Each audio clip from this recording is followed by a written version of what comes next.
তখন আমার মনে হচ্ছে আমার দাড়িটা ট্রিম করা লাগতো, আমার চুলটা হয়তো বা ট্রিম করা লাগতো। হ্যালো এভরিওয়ান, আসসালামু আলাইকুম। আজকে প্যানাসোনিকের এই ট্রিমারটা ERGB42 মডেলের এই ট্রিমারটা নিয়ে রিভিউ দেব। এটা আসলে বিয়ার্ড ট্রিমার, মানে দাড়ি কাটার ট্রিমার। নাও আপনারা যদি না জেনে থাকেন, এই ট্রিমার নিয়ে আমার এর আগে একটা ভিডিও আছে এবং সেখানে আমি নানান ধরনের ট্রিমারের কোন ধরনের ট্রিমার আপনার কেনা উচিত সে ব্যাপারটা নিয়ে বলছি। এই ভিডিওটাতে আমি ট্রিমারের বৈশিষ্ট্য এবং কি ধরনের ট্রিমার কেনা উচিত আপনাদের, কিংবা আসলে ওভারঅল ট্রিমার নিয়ে আমি বলবো না, আমি স্পেসিফিক্যালি এই ট্রিমারটার ব্যাপারে বলবো। এবং এটা বলতে পারেন আমার এখন পর্যন্ত কেনা 4 নম্বর ট্রিমার। নাও 2019 সাল থেকে আমি ট্রিমার ব্যবহার করতেছি এবং 2019 থেকে এটা 2024-এর শেষ। এর মধ্যে আমার 4টা ট্রিমার কেন কিনতে হলো এবং বৈশিষ্ট্য কি ট্রিমার, আসলে বিয়ার্ড ট্রিমার, হেয়ার ট্রিমার, সেগুলো আসলে আগের ভিডিওতে আছে, ওই ভিডিওটা আপনারা দেখে নিতে পারেন। নাও আমি আমার যে আগের 3টা ট্রিমার আছে সেগুলোর যে অভিজ্ঞতা সেগুলো থেকে আমি একটু হতাশ হয়েছি এবং নানান কারণেই আমি আসলে ডিসিশন নিয়েছি, যেহেতু আমার আগের 3টা কোনোটারই দাম আসলে 3000 ক্রস করে নাই, তো আমি চিন্তা করছিলাম একটু ব্র্যান্ড, একটু ইন্টারন্যাশনাল ব্র্যান্ডের দিকে আমি যাই, একটু ভালো মান, মানে তুলনামূলক ভালো মানের দিকে যাই, দামটা একটু বাড়বে সেক্ষেত্রে। প্যানাসোনিক কিংবা আপনার অন্য যেগুলো নাম করা ট্রিমার আছে বিদেশে, তো সেগুলোর কোনো একটা যদি আমি নিতে পারি এবার নেক্সট হিসেবে, তো সেই চিন্তা থেকে আসলে প্যানাসোনিকের ট্রিমার দেখছিলাম এবং বেশ কয়েকটা মডেলের মধ্যে থেকে এটা আমার কাছে ভালো মনে হয়েছে ম্যাটেরিয়াল, মানে ছবি দেখে আর কি। তো ডিসিশনটা আমি এটা কেনারই নিচ্ছি এবং এটা যখন কিনতে গেছিলাম তখন আরেকটা ট্রিমার তারা দেখাচ্ছিল, কারণ এটা পাচ্ছিলাম না ওই দোকানে যেখানে আমি কিনতে গেছি। তো সেখানে তারা অন্য একটা দেখাচ্ছিল অলমোস্ট সেম ক্যাটাগরির, কিন্তু এখানে চিরুনিটা একটু চওড়া বড়। তো ওই বড় চওড়া চিরুনিওয়ালা যে ট্রিমার, ওটা আসলে চুল কাটার ক্ষেত্রে বেশ কাজে লাগবে, কিন্তু আমি যখন দাড়ি চিন্তা করতেছি তখন আমার এখানকার যে ফিজিক্যাল ছোট শেপটা, এই শেপটা আমার দাড়ি যেভাবে আমি ঘুরাইতে পারবো, বড় চওড়া যদি চিরুনি হয় সেটা সেভাবে ঘুরবে না, এই চিন্তা থেকে আমি আসলে ওইটা নেই। পরে আরো 1 সপ্তাহ ওয়েট করার পর অলমোস্ট তখন যাই এটা কিনছি। নাও এটার প্রথমে ডিজাইনে আসি। ডিজাইনটা আমার কাছে মনে হয়েছে দাম হিসেবে ঠিকঠাক আছে এবং বডিটা যদি আপনারা শব্দটা করেন বেশ একটা সলিড ফিল দেয় এবং মাঝখানে যে গ্রিপটা আছে, এই গ্রিপটা নিয়ে আমার একটু সন্দেহ আছে। গ্রিপটা যদিও এখন নতুন আছে, খুব সুন্দর দেখাচ্ছে, বাট এই ধরনের রাবারি গ্রিপের ক্ষেত্রে আমার কাছে সন্দেহ হয় যে এটা মানে কতদিন যাবে। যেমন এক ধরনের ব্রাশ ছিল, আপনার মনে আছে, মাঝখানটা এরকম রাবারি ফিল দেয়, তো সেটা ব্রাশের ওই রাবারটা ধীরে ধীরে ছিলে দেয়। বাট এইটা রাবারি দিলেও মানে এটা একটু ঘষা মনে হয় যেন পিছলাবে না, ওরকম ফিল দিলেও এটা কিন্তু একদম হার্ড প্লাস্টিক, এটা কিন্তু রাবার বসে যাচ্ছে ব্যাপারটা তা না। মাঝখানে জায়গাটা আমি বলতেছি যেটা গ্রিপ আকারে বানাইছে তারা, কিন্তু সেরকম কিছু না। তো আমার ধারণা এটা আসলে বসবে না, হয়তো ময়লা ধরতে পারে কিছু ওভার দ্য ইয়ার্স। তো এনিওয়ে, এখানে আরেকটা ব্যাপার ইন্টারেস্টিং, এখানে দাগের যে ব্যাপারটা আছে এটা যখন ঘোরানো হয় 10 পর্যন্ত যায় এবং 0.5 করে যায়। এটার যেটা 1 মানে শুরুর একদম নিম্ন হচ্ছে 1, তো 1 দেখে ছবিতে দেখে আমার মনে হচ্ছিল এটা কি একদম 0 হবে, কিংবা 1 মিনস হোয়াট। যেমন এর আগে আমি কেমে ট্রিমার দেখাইছি আগের ভিডিওটাতে, ওখানে 1 মিনস মানে 3 মিলিমিটার বলতে পারেন, 3 কি 4 মিলিমিটার থেকে শুরু হয়, সো 2 মানে তার সাথে যোগ হচ্ছে 1 মিলিমিটার করে। বাট এইটার ক্ষেত্রে কি হবে, তো এটা নিয়ে একটা দ্বিধা ছিল যে চিরুনির ডিজাইনটা তারা কিপ করছে। তো 1-এ দেখছি একদম 0ই বলতে পারেন, মানে এই ট্রিমার দিয়ে, যদিও এটা তো শেভার ট্রিমার না, শেভার ট্রিমার মানে একদম 0 করে ফেলতে পারে, এটা ওই 0 করবে না। বাট এটা যেহেতু সোজা ব্লেডের, তো সোজা ব্লেড যতটুকু 0 করতে পারে, এই চিরুনিটা আমি যদি খুলে ফেলতাম, শুধু ব্লেড দিয়ে করতাম, আপনাদেরকে দেখাই, এটা যদি আমি খুলে ফেলি সেক্ষেত্রে এই শুধু ব্লেড দিয়ে আমি যদি ট্রিম করি সেক্ষেত্রে যতটা 0 যাবে, এটা যদি ঢুকাই এবং 1-এ সেট করি একদম সর্বনিম্নটা, তাতেও একই কাজ হবে, মানে এই চিরুনির ডিজাইনটাই সেভাবে করা। তো এনিওয়ে, এই জিনিসটা শুরু, তার মানে 1 বলতে পারেন আপনি 0, এরপর একে একে বাড়াইতে পারেন। সো ওয়েল, আমার এই যে ট্রিমটা দেখছেন এটা আমি গতকাল রাতে করছি, এটা আমি করছি 3.5 দিয়ে, একদম মনে হচ্ছে যেন অনেক ছোট হয়ে গেছে। সো এর আগের দিন করছিলাম 3 দিয়ে আমার মনে হচ্ছিল আমি যেন আসলে 2 মিলিমিটার চালাইছি, মানে এতটাই ছোট হয়েছে। তো ওইটা আপনি একটা নেগেটিভ ধরে রাখতে পারেন, এটা যদি 4 মিলিমিটার হয় সেটা অ্যাকচুয়ালি হয়তো বা 3 মিলিমিটার। তো এটা তো আসলে এক্স্যাক্টলি ফিতা নিয়ে মাপা সম্ভব না যে কতটুকু থাকলো দাড়ি, বাট এটা মাথায় রাখেন যে এটা আসলে নিচের দিকে, এটার 1 মানে এটা একদম 0-র দিকে, এটার 5 মানে এটা হয়তো 4 কিংবা 4-এর চেয়ে নিচের দিকে মিলিমিটারে। আর যেই রাউন্ডটা এখানে যতখানি ঘোরাচ্ছেন মনে হয় যেন এটা মনে হয় অনেক উঠে যাবে, ব্যাপারটা তা না। এখানে রাউন্ড ঘোরানোর ব্যাপারটা, জায়গাটা অনেক লম্বা জায়গা ধরে ঘুরতেছে, কিন্তু উপরে ওঠার জায়গাটা যেহেতু মিলিমিটারের হিসেবে, সো বেশ একটু কমই উঠতেছে। তো ওই যে বলে না প্রিসিশন, তো এটার ক্ষেত্রে আমার কাছে মনে হয়েছে এটা প্রিসিশন কাট। আমি 2 দিন কাটছি, একদিন 3 আর একদিন 3.5 দিয়ে, তো আমার কাছে মনে হয়েছে যে না, এটা বেশ ভালোই মাপটা ধরতে পারতেছে। তো এটা একটা পজিটিভ ব্যাপার ডিজাইনের ক্ষেত্রে। নেক্সট ওয়েটের ক্ষেত্রে এটা কিন্তু খুব বেশি ভারী না, বাট বডির যেহেতু প্লাস্টিকটা বেশি আর আগে যে 3টা ট্রিমার আমি ইউজ করছি সেই হিসেবে এটা বেশ সলিড একটা ফিল দিছে, যতটুকু ওজন থাকা দরকার ততটুকুই আছে। ব্যাটারি যে খুব বেশি ভিতরে ভারী করছে তা আমার কাছে মনে হয় নাই, বরং ওজনটা আমার কাছে এই বডির প্লাস্টিক ম্যাটেরিয়াল এটার কারণে ওজনটা আমার কাছে মনে হয়েছে। এনিওয়ে প্লাস্টিকটা বেশ আমার কাছে মনে হয়েছে যে শক্ত, but at the same time এটা যদি পড়ে যায় আমার কাছে মনে হচ্ছে ভাঙা যাবে সেই টাইপের প্লাস্টিক, কিংবা ফাটল ধরবে অ্যাটলিস্ট। নাও নেক্সট এটার দাম কত পড়ছে, যেহেতু বললাম যে আগের ট্রিমারগুলো চাইতে আমি একটু বেটার মান খুঁজছিলাম, বেটার প্রাইস হতে পারে সেটা, তো সেই হিসেবে আমি খুঁজছিলাম। তাতে আমি কিন্তু এর আগে 3000-এর বেশি ক্রস করাই নেই, আমি যেটা বলছিলাম শাওমি ট্রিমার ছিল, বিয়ার ট্রিমার সেটা আমার, তো এটা কিন্তু তার দ্বিগুণ দাম, মানে 6000 টাকা। নাও এটা কেনার আগে আমার খুবই মানে ডিসিশনহীনতা আমি ভুগছি, কারণ এই মুহূর্তে আমার ওয়ার্কেবল যে ট্রিমারটা আছে সেটা এনকেন এর, তো সেই মডেলটা হচ্ছে আপনার 3 মিলিমিটার থেকে শুরু হয়, এবং তার 3 মিলিমিটার মানে আসলে বড়, বেশির দিকে 3 মিলিমিটার, এবং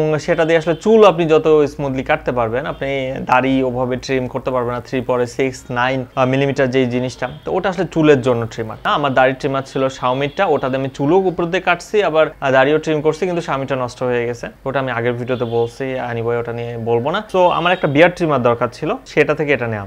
দাড়ি পিছনে এত দাম খরচ করবেন কিনা আপনার ডিসিশন, বাট আমি আসলে যেহেতু একটা চুলের আছে, আমি দাড়িরও একটা কিনতে বাধ্য হইছি বলতে পারেন, কিছুটা অন্য কারণও আছে। তো এনিওয়ে দাম হিসেবে এখন পর্যন্ত আমার কাছে মোটামুটি ভালো মনে হচ্ছে, তারপরও আসলে লংজিভিটিটা একটা ম্যাটার করবে, দেখা যাক। আমার কাছে মনে হয়েছে এটা অরিজিনাল, যদি অনেকদিন টেকার পর তখনও অনেক কিছু, যেমন যে যদি ডুপ্লিকেট হয়, আমি অনেক ক্ষেত্রে দেখছি এই ধরনের লেখাগুলো মুছে যায়, তারপর অনেক ধরনের চেঞ্জ আসে, এখন পর্যন্ত আমার কাছে মনে হচ্ছে ডুপ্লিকেট না, বাট আসলে সময় না গেলে বলা যাবে না। নাও এটার বড় একটা বলতে পারেন নেগেটিভ দিক, সেটা হচ্ছে চার্জিং এ দিয়ে আপনি কিন্তু ইউজ করতে পারবেন না, এবং আমি দেখছি শাওমিটাও ইউজ করা যাইতো না। মানে আমার অভিজ্ঞতা যা বলে যে একটু বেটার কোয়ালিটি, বেটার কোম্পানিগুলো তারা চার্জে দেওয়া অবস্থায় আপনি কোনোভাবে ইউজ করতে পারেন সেটা তারা চায় না। এটা আসলে ইলেকট্রিক্যাল জিনিসের ক্ষেত্রেই ঘটে, যে আপনি চার্জ দেওয়া অবস্থায় মোবাইলে ইউজ করা ঠিক না, at the same time battery charge এবং ব্যাটারি ড্রেন দুটো যাতে না ঘটে, তো এই বিষয়টা গুরুত্বপূর্ণ ব্যাটারি লংজিভিটির জন্য। তো এটা সেটা প্লাস এটা কিন্তু জাস্ট আপনি হুকে বসাচ্ছেন সেই টাইপের চার্জিং সিস্টেম, সো আপনি চাইলেও যদি করা যাইতো সেটা দিয়ে আপনি কিন্তু লাগাইয়া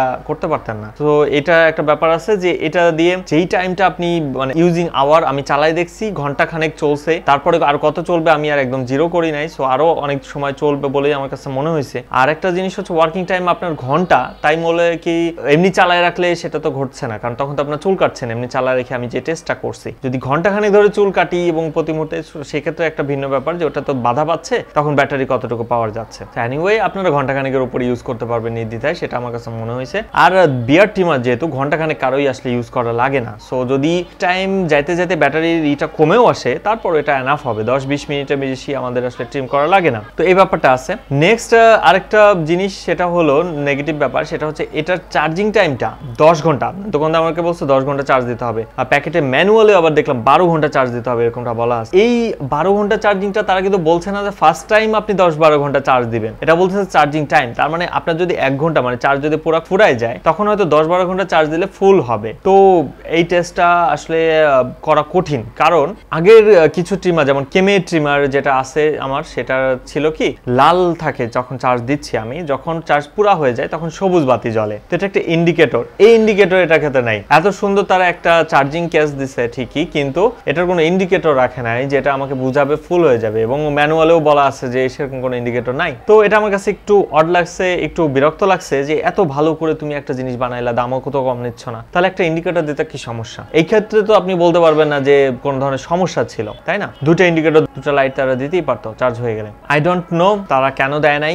বাট এটা আপনার জন্য ঝামেলা হবে, এটা মাথায় রাখেন। মানে আমি চার্জ দিয়ে রাখতেছি, আমি হয়তো ঘড়িতে টাইম দেখছি 10 ঘন্টা চার্জ দিলাম কিংবা কত ঘন্টা চার্জ দিলাম, বাট ও আমাকে কোনো ইন্ডিকেটর দিবে না, খালি লাল বাতিটা জ্বলে আসে যখন প্লাগ ইন করে রাখবেন আপনি। তো এটা একটা বিরক্তিকর ব্যাপার, নেগেটিভ ব্যাপার, মাথায় রাখবেন। পজিটিভ একটা ব্যাপার, এটা স্ট্যান্ডের মতো সোজা হয়ে দাঁড়ায় থাকে, সো আপনি আগের যে ট্রিমারগুলো আমি ইউজ করছি সেগুলো এবং এটা ঘুরতেছে এরকম মাটির উপরে গড়াগড়ি খাচ্ছে সেই সিস্টেম এটা না, এটা সুন্দর একটা স্ট্যান্ড, একটা বসার জায়গা করা আছে, তো এই জিনিসটা একটু পজিটিভ ডিজাইনের দিক থেকে যদি আপনি চিন্তা করেন। প্লাস জাস্ট একটা কেবল না, তারা পুরো একটা অ্যাডাপ্টরই দিয়ে দিছে, সো অ্যাডাপ্টর যদি নষ্ট হয় সেক্ষেত্রে একটা টেনশনের বিষয়, কারণ এটার যেটা মেকানিজম চার্জিং এর, আপনি নর্মালি ইউএসবি টাইপ 2 কিংবা ইউএসবি টাইপ সি এই ধরনের চার্জিং দিয়ে করতে পারবেন, এটা আবার একটা নেগেটিভ ব্যাপার। যেমন আমার আগের যে 3টা ট্রিমারের কথা বলছি, আগের ভিডিওতে দেখে থাকবেন, তার প্রত্যেকটাই কিন্তু হয় ইউএসবি টাইপ 2 অথবা ইউএসবি টাইপ সি, এগুলো দিয়ে চার্জ দেওয়া গেছে। এটার ক্ষেত্রে কিন্তু সেটা হবে না। নাও নেক্সট একটা পজিটিভ ব্যাপার, যেটা যদি এটার ভিডিও আপনারা দেখে থাকেন, ইংলিশ ভিডিও কিংবা এটা যদি প্রমোশনাল ভিডিওগুলো দেখে থাকেন, তাহলে জানবেন যে এটা কিন্তু আপনার ভেজানো যায়। তো এটা একটা বড় পজিটিভ ব্যাপার। যেমন আগের আমার কোনো ট্রিমারই ভেজানোর ওই ইটা ছিল না, ফলে আমার অনেক দিনই এরকম হয়েছে যে আমি গোসলে ঢুকে গেছি, গায়ে পানি দিয়ে ফেলছি, তখন আমার মনে হচ্ছে আমার দাড়িটা ট্রিম করা লাগতো, আমার চুলটা হয়তো ট্রিম করা লাগতো, এরকম একটা ফিল আসছে। তখন আর ট্রিমারটা টাইম দিয়ে আমি যে করবো ভয় পাইছি, কারণ আমি তখন ভিজা অবস্থায় করতে পারবো না। বাট এই ট্রিমারটা আমি পানিতে ভিজায় দেখছি ভিজানো যায়। প্লাস এটার একটা মানে বলতে পারেন ভিতরে যেই চুলগুলো ঢুকবে সেগুলো বের করার জন্য এখানে গর্ত করা আছে, এই গর্ত দিয়ে পানি ঢুকায় ভিতরের টুকু ফ্লাশ করে ফেলা যায়, ভিতরের পুরো ব্লেডটা খুলে ফেলতে হয় না। এটা একটা বড় পজিটিভ ব্যাপার, যেটার মেকানিজমটা ডিজাইনটাই তারা করে দিচ্ছে যে ফুকার মধ্যে পানি ধরলেন নিচে নলের কাছে, সেই পানিটা ঢুকলো এবং পুরোটা ফ্লাশ করতেছে। একই সাথে আরেকটা জিনিস মাথায় রাখবেন, এটা কিন্তু যতগুলো ভিডিওতে আমি দেখছি, এটা কিন্তু সামনের দিকে যে চুলগুলো আটকায় সেগুলোকে পরিষ্কার করার জন্য, রাইট? এইদিকে যে চুলগুলো আটকাবে, পিছনের দিকে যেই মেকানিজম মানে চার্জিং পোর্ট গুলো আছে, এদিকটা কিন্তু গর্তের ভিতরে বসানো। তো গর্তের ভিতরে বসানো কি আপনার সহজে হয়তো ওখানে পানি যাবে না, বাট ইন্টেনশনালি দেওয়াটাও ঠিক হবে না। তারা কোথাও দেখায় নাই যে ওই জায়গায় পানি গেলে কোনো সমস্যা আছে কি নাই। সো আমি নিষেধ করব যে এই দিকে আপনারা পানি দেবেন না, পানি যা লাগার উপরের দিকে এই দিকটাই দেবেন এবং এই দিকটা পরিষ্কার করবেন, ভেজা অবস্থাতে করতে পারেন কিংবা শুকনো অবস্থাতেও। তো এটা আমার পরামর্শ।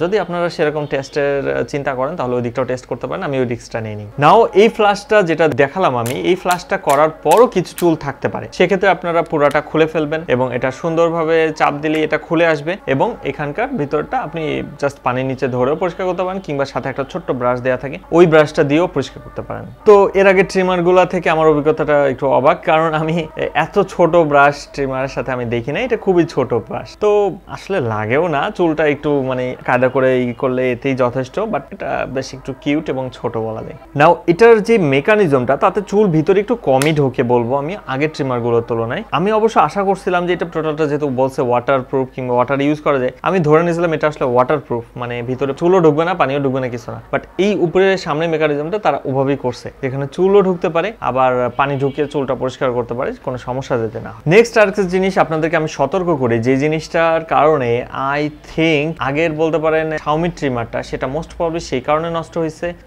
আমি শিওরলি বলতে পারতেছি না। আমি ঠিকমতো অয়েলটা ইউজ করতে পারতাম না, মানে অয়েলটা ইউজ দিয়ে কতটা গুরুত্বপূর্ণ কিংবা গুরুত্ব দিয়ে আমাকে মনে রাখা উচিত সেটা আমি করি নাই, ফলে অনেক সময় আমি অয়েল তেলটা ইউজ করি নাই। বাট এবার আমি পুরো ম্যানুয়ালটা দেখছি, যেহেতু এটা একটু দাম টাম দিয়ে কিনছি এবং আগের অভিজ্ঞতা থেকে আমার আছে, এবং এখানে একটা স্টিকারও দিয়ে দিচ্ছে অয়েলটা ইউজ করার জন্য সতর্কতামূলক ভাবে। তো সেই চিন্তা থেকে আমি আসলে এই ব্লেডে অয়েলটা ইউজ করতেছি। এখন ব্লেডের ভিতরে যেই জায়গাগুলো ঘষা খায় আপনারা দেখলে বুঝতে পারবেন, সেই জায়গাগুলোতে আমি অয়েল ইউজ করছি এবং ব্লেডের উপরে ইউজ করছি। বাট এখানে আমার পরামর্শ, এখানে একটু বেশি বেশি বলে, মানে ম্যানুয়ালগুলোতে বলে যে আপনি কাজ শেষ করে যখন রাখবেন তখন অয়েল দিয়ে রাখবেন, আবার যেদিন কাজ করবেন তার আগে একটু অয়েল দিয়ে নেবেন। 2 দিন অয়েল দেওয়ার প্রয়োজন নাই, যেহেতু আমি যখন কাজ করছি তখন চুল টুল থাকে ভেজা থাকে, তখন তো পরিষ্কার করলাম, তো ওই পানিটা শুকাতেও তো সময় লাগে, ওর মধ্যে অয়েল দেওয়ার কোনো মানে হয় না। সো যেদিন ব্যবহার করবেন তার ঠিক আগে একটু অয়েলটা দিয়ে নেওয়াটাই ভালো হবে, একবার দিলেই যথেষ্ট। তো আমি সেই সিস্টেমে এখন যাচ্ছি এবং সতর্ক হয়েছে আগের তুলনায় অনেকটাই বলতে পারেন। নাও ওভারঅল স্যাটিসফ্যাকশন আমি মোটামুটি আছে, তবে এইটার যখন আমি দোকান থেকে কিনছি তখন তাদেরকে আমি বলছি ভাই কোনো পার্ট নষ্ট হলে কি ঘটবে। যেমন শাওমির আমি কিনছি, শাওমির আমার একটা পার্টই নষ্ট হয়েছে, যেটা ব্লেডের ভিতরে একটু জায়গা ভেঙে গেছে। তো আমি কিন্তু শাওমির সাথে কন্ট্যাক্ট করে পাই নাই, তারা কিন্তু এই ধরনের পার্টস গুলো ইম্পোর্ট করে না। তো সেরকম ব্যাপারটা প্যানাসোনিকের এটা যেখান থেকে আমি কিনছি তাদেরকে বললাম, তারা বললো যে ভাই এই পার্টস গুলো যদি আমরা আনি তো খাজনা চেয়ে বাজনা বেশি হবে, আপনারা কিনতে চাবেন না ওই দাম দিয়ে। আলটিমেটলি দাঁড়াচ্ছে কি, এটা যদি কিছু একটা নষ্ট হয় পুরো ট্রিমার 6000 টাকা কিন্তু পড়ে থাকবে আপনার বাসায়। সো আপনি ফার্স্ট আমার পরামর্শ, যদি প্রথম ট্রিমার কেনার চিন্তা করেন তাহলে একটু লো বাজেট কেনাই ভালো হবে, 1000 1500 এটা দিয়ে ট্রাই করেন, দেখেন ট্রিমারের সুবিধাগুলো আসলে কি, আপনি ফিলটা করেন, তারপর যায় না হয় একটু হাই বাজেট নিয়ে। আর যদি এমন হয় যে না আপনি কনফিডেন্ট আপনার ট্রিমার কিভাবে ইউজ করতে হয় কিংবা কিভাবে আপনার প্রয়োজন আছে, সেক্ষেত্রে আমি বলবো নির্দ্বিধায় আপনি বিয়ার ট্রিমার হিসেবে এটা বেশ ভালো একটা অপশন। আমি যথেষ্ট কন্ট্রোল পাইতেছি আমার ট্রিম করার ক্ষেত্রে সব দিকে। এবং আরেকটা জিনিস, ট্রিম করার পর এই উপরের যেগুলো আমি ক্লিন করবো একদম জিরো করে ফেলবো কিংবা নিচের দিকে, তো সেগুলোর ক্ষেত্রে আমি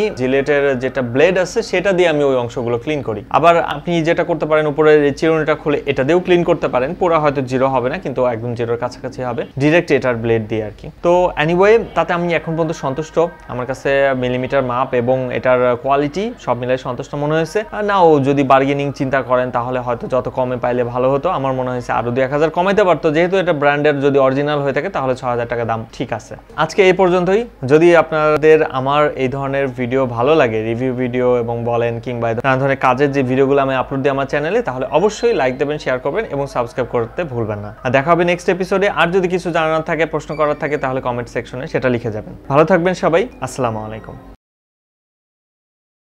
বাই।